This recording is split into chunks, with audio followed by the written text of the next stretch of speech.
ఆత్మగౌరవ సభ అని పెట్టుకున్నాం. ఆత్మగౌరవం అంటే ఏంది? ఆత్మగౌరవం అంటే ఏంది? ఆత్మగౌరవం అంటే మేం బానిసలం కాదు, మేము మనుషులం. మేము ఓట్లేసే యంత్రాలం కాదు, ఎదిగే నాయకులం. మేము మీ కాళ్ళ కింద పడి నలిగిపోయే పురుగులం కాదు, ప్రశ్నించే కెరటాలం అని చెప్పడం కోసమే ఇక్కడ ఆత్మగౌరవ సభ పెట్టుకున్నాం. ఆత్మగౌరవం అంటే అదే. ఇంకొక ప్రశ్న కూడా మీలో ఉదయిస్తుంటుంది. అవును, బీసీలు ఎమ్మెల్యేలు కావాలి, బీసీలు ఎమ్మెల్యేలు కావాలి, ఎంపీలు కావాలంటారు కదా, అయితే ఏమవుతుంది? గొర్రె శ్రీనివాసులు ఉన్న ఎమ్మెల్యే అయితే ఆయన కుటుంబం బాగుపడుతుంది, లేకపోతే మన బొర్రా రామంద్రి ఎమ్మెల్యే అయితే ఆయన కుటుంబం బాగుపడతారు, లేకపోతే ఆయన ఒక్కడు ఎమ్మెల్యే అయితే మా అందరికి ఏమొస్తుందని మీ అందరికి డౌట్ ఉంటుంది. ఎందుకు కావాలా బీసీలు ఎమ్మెల్యేలు ఎంపీలు? ఎందుకు కావాలి? ఈ డౌట్ ఉంటుంది మీకు. అగ్ర కులాలలో కదా ఒకడే కదా, రెడ్లందరూ కాలే కదా ఎమ్మెల్యేలు ఎంపీలు, వాళ్ళలో ఒక్కడో ఇద్దరు అవుతున్నారు కదా. ఏమవుతుంది? ఎందుకు కావాలా మన వాళ్ళ నాయకులు అనే డౌట్ మీ అందరికి వస్తుంది. దీనికోసం ఒక్కసారి ఓపిక చేసుకొని నేను ఒక ముఖ్యమైన సంఘటనను మీ దృష్టికి తీసుకొచ్చా. సరిగ్గా 17 సంవత్సరాల కిందట నేను డిగ్రీ చదువుతున్నా. 2007లో ప్రొద్దుటూరు ఆర్ట్స్ కాలేజీలో దువ్వూరు దగ్గర చిన్న సంగనపల్లి అనే ఒక గ్రామం ఉంది. ఆ ఊళ్ళో 2 కులాలు ఉంటాయి, యాదవులు, రెడ్డి. ఆ ఊర్లో బ్రాంచ్ పోస్ట్ మాస్టర్ పిపిఎం అనే ఒక పోస్ట్ ఖాళీ అయింది. అక్కడ ఉన్న రిటైర్డ్ అయిపోయినాడు. అది బీసీకి వచ్చేసింది. ఆ ఊర్లో ఉన్న ప్రసాద్ అనే ఒక పిల్లకాయ యాదవ్ కులానికి చెందిన వ్యక్తి వెళ్ళి అప్లికేషన్ వేస్తే ఆ ఊర్లో ఉన్న పెత్తందారులు కొట్టి అప్లికేషన్ చించేసి ఈ బీసీలు ఎవరు రాకుండా, ఎవరు అప్లికేషన్ వేయకుండా మానేస్తే ఎవరు అభ్యర్థులు లేరు కాబట్టి నెక్స్ట్ అది ఓసీగా మారిపోతుందని చెప్పి ఆ అబ్బాయితో వేయడం మానేస్తాం. ఈ విషయం మాకు తెలిసింది.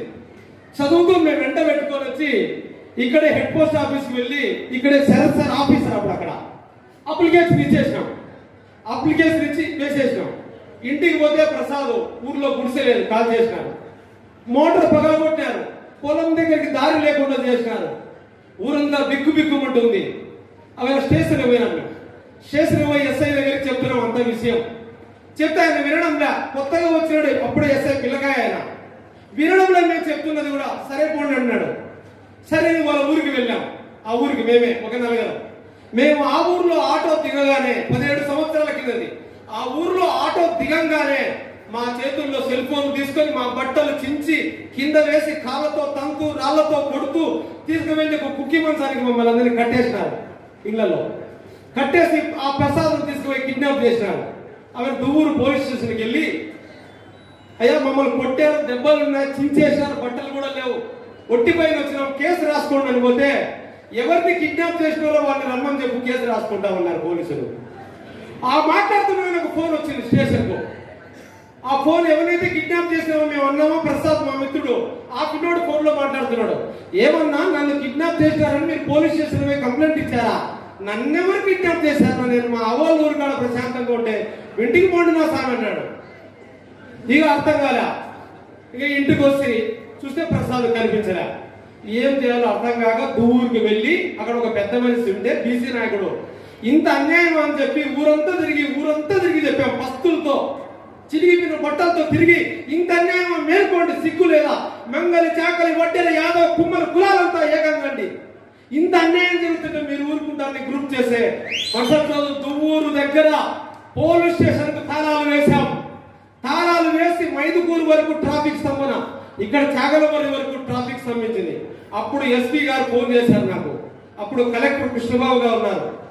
మీకేం కావాలంటే ప్రసాద్ కిడ్నాప్ చేసి తీసుకుపోయారు, ఇక్కడికి తీసుకొస్తేనే మేము ఇక్కడ నుండి లేచిపోతామని చెప్పి కూర్చుంటే, అప్పుడు ప్రసాద్ తీసుకొని వస్తే కాళ్ళకు దెబ్బలు కొట్టి గాయాలతో ఉన్నాడు. నేను వచ్చిన వెంటనే ఒక మాట అడిగా, ఎందుకు ఫోన్ చేసావా, నన్ను కిడ్నాప్ చేయలేదంటే, నా చెవి దగ్గర ఫోన్ పెట్టి నన్ను ఇట్లా కట్టేసి మాట్లాడమన్నారు అని చెప్పినాడు. ఆ తర్వాత పోరాటం చేశాం. ఆ ఊర్లో పోస్ట్ మ్యాన్ ఉద్యోగం ఆ అబ్బాయికి ఇప్పించాము. ఇప్పుడు ఆ అబ్బాయి గౌరవప్రదంగా ఆ ఉద్యోగం తర్వాత మళ్ళీ టీచర్ కూడా ఈ చాగలమరి దగ్గర టీచర్ గా ఉన్నాడు. ఇప్పుడు ఎందుకు చెప్తున్నా ఈ మాట అంటే, అప్పుడు చెప్పుకున్నామని చెప్పుకోవడానికి పోతే ఆ కుటుంబము మైదుకూరు నియోజకవర్గంలో ప్రతిపక్ష నాయకుడు ఒక కులమే, అధికారంలో ఉన్న ఎమ్మెల్యే ఒక కులమే. ఎవరికి చెప్పుకోవాలి ఆ కుటుంబంపై తమ గోడును? నాయకుడు అనేవాడు లేడు బీసీ.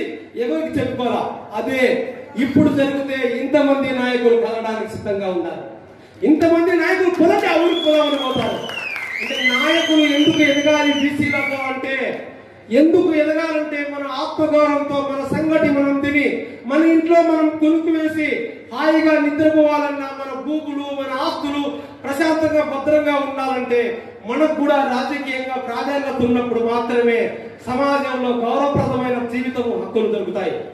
అంతే తప్ప ఏ కులం నాయకుడు అధికారంలో ఉంటే ఆ కులం వాళ్ళు చెప్పినట్టే పోలీసులు వింటారు, ఎంఆర్ఓలు వింటారు.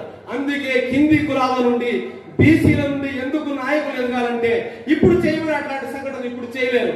ఎందుకంటే ఇంతమంది నాయకులు ఇప్పుడు ఎదిగి వచ్చారు. కాబట్టి నాయకులు పెరగాలి, చైతన్యం రావాలి.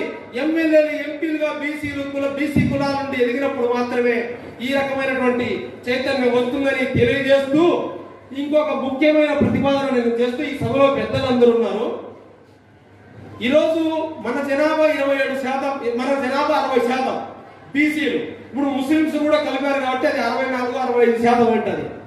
మనకు 27% రిజర్వేషన్లు ఉన్నాయి.